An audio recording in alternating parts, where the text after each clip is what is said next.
ಮಂಜುನಾಥ ಸೈನಿಕ ತರಬೇತಿ ಕೇಂದ್ರದಲ್ಲಿ ಸ್ವಾಮಿ ವಿವೇಕಾನಂದರ 158ನೇ ಜಯಂತಿಯನ್ನು ಸರಳ ರೀತಿಯಲ್ಲಿ ಆಚರಣೆ ಮಾಡಿದರು. ಸನ್ಯಾಸಿಯೊಬ್ಬರ ಜನ್ಮದಿನ ಯುವ ದಿನವನ್ನಾಗಿ ಆಚರಿಸುವುದೇ ಸ್ವಾರಸ್ಯಕರ. ಆಧುನಿಕ ಕಾಲದಲ್ಲಿ ಭಾರತೀಯ ಅಸ್ಮಿತೆಯನ್ನು ಒದಗಿಸಿದ ಪ್ರಮುಖರಲ್ಲಿ ಒಬ್ಬರು ಸನ್ಯಾಸಿಯಾದ ಸ್ವಾಮಿ ವಿವೇಕಾನಂದರವರ ಜನ್ಮದಿನವನ್ನು ರಾಷ್ಟ್ರೀಯ ಯುವ ದಿನವನ್ನಾಗಿ ಆಚರಿಸುತ್ತಿದ್ದೇವೆ. ಅವರು ಒದಗಿಸಿದ ಭಾರತೀಯತೆಯ ಸತ್ವ ಎಂತಹದ್ದು ಎಂಬುದನ್ನು ಅವರ ಜನ್ಮದಿನದ ಆಚರಣೆಯು ಧ್ವನಿಸುವಂತಿದೆ ಎಂದು ಜಿಲ್ಲಾ ಪಂಚಾಯತ್ ಸದಸ್ಯೆ ವಾಸಂತಿ ತೆರೆದಾಳ ಹೇಳಿದರು. ಪಟ್ಟಣದ ಗಾರ್ಡನ್ ಅಭಿವೃದ್ಧಿ ಸಂಸ್ಥೆ, ಕರ್ನಾಟಕದ ಅಂಗವಿಕಲರ ಗ್ರಾಮೀಣ ಅಭಿವೃದ್ಧಿ ಸಂಸ್ಥೆ, ಮಂಜುನಾಥ ಸೈನಿಕ ತರಬೇತಿ ಕೇಂದ್ರ, ಯುವ ಜೀವನ ಸೇವಾ ಸಂಸ್ಥೆ, ಕರ್ನಾಟಕ ರಾಜ್ಯ ಯುವ ಸಂಘಗಳ ಒಕ್ಕೂಟ ಬೆಳಗಾವಿ ಹಾಗೂ ಭಾರತ ಸರ್ಕಾರದ ನೆಹರು ಯುವ ಕೇಂದ್ರ, ಯುವ ಸಬಲೀಕರಣ ಮತ್ತು ಕ್ರೀಡಾ ಇಲಾಖೆ ಬೆಳಗಾವಿ ಸಂಯುಕ್ತಾಶ್ರಯದಲ್ಲಿ ಜರುಗಿದ ಸ್ವಾಮಿ ವಿವೇಕಾನಂದರ 158ನೇ ಜಯಂತಿ ಮತ್ತು ರಾಷ್ಟ್ರೀಯ ಯುವ ಸಪ್ತಾಹ ಕಾರ್ಯಕ್ರಮವನ್ನು ಉದ್ಘಾಟಿಸಿ ಮಾತನಾಡಿ, ಮೊದಲ ಬಾರಿಗೆ ಜಗತ್ತಿನ ಎದುರಿನಲ್ಲಿ ಸ್ವಾಮಿ ವಿವೇಕಾನಂದರು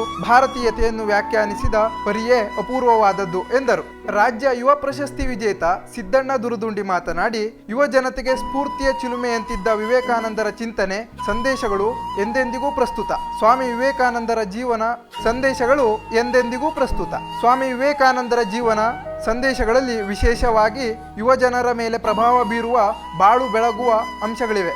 ರಾಷ್ಟ್ರ ಪ್ರೇಮ, ಭಾರತೀಯ ಸಂಸ್ಕೃತಿಯ ಅಪಾರ ಜ್ಞಾನ ಸಂಪತ್ತನ್ನು ದೇಶದ ಮೂಲೆ ಮೂಲೆಗೆ ಸಂಚರಿಸಿ ಎಲ್ಲರಿಗೂ ಸ್ಫೂರ್ತಿ ತುಂಬಿದ್ದರು ಎಂದು ಹೇಳಿದರು. ಕಾರ್ಯಕ್ರಮದ ಸಾನ್ನಿಧ್ಯ ವಹಿಸಿದ ಇಟನಾಳ ಗ್ರಾಮದ ಸಿದ್ದೇಶ್ವರ ಶ್ರೀಗಳು ಮಾತನಾಡಿ, ಅಲ್ಪಾವಧಿಯ ಭಾಷಣದಲ್ಲಿ ವಿವೇಕಾನಂದರು ಎಷ್ಟೊಂದು ಸಂಗತಿಗಳ ಬಗ್ಗೆ ಮಾತನಾಡಿದ್ದಾರೆ ಎನ್ನುವುದನ್ನು ಗಮನಿಸಿದರೆ ನಮಗೆ ಅಚ್ಚರಿಯಾಗದಿರದು. ಮುಂದೆ ಒಳ್ಳೆಯ ಜೀವನವನ್ನು ಕಾಣಬಹುದು ಎಂದು ಹೇಳಿದರು. ಅವರ ಮಾತಿನಲ್ಲಿ ಸ್ಪಷ್ಟತೆ, ಗುರಿ, ಹಿಂದೆ ಗುರು, ಹೊಣೆಗಾರಿಕೆಯ ಗುರುತ್ವವೂ ಇದೆ.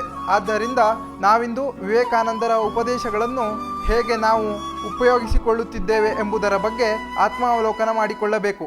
ತಾಲೂಕ್ ಪಂಚಾಯತ್ ಸದಸ್ಯೆ ಸವಿತಾ ಡಬ್ಬನವರ್ ಅವರು ಯುವಕರಿಗೆ ಹೇಳಿರುವ "ಏಳಿ ಎದ್ದೇಳಿ, ಗುರಿ ಮುಟ್ಟುವ ತನಕ ನಿಲ್ಲದಿರಿ" ಎಂಬ ವಾಕ್ಯದ ಅರ್ಥವನ್ನು ಯುವಕರು ಅರ್ಥ ಮಾಡಿಕೊಂಡು ಸಾಗಿದರೆ ಮುಂದೆ ಒಳ್ಳೆಯ ಜೀವನವನ್ನು ಕಾಣಬಹುದು ಎಂದು ಹೇಳಿದರು.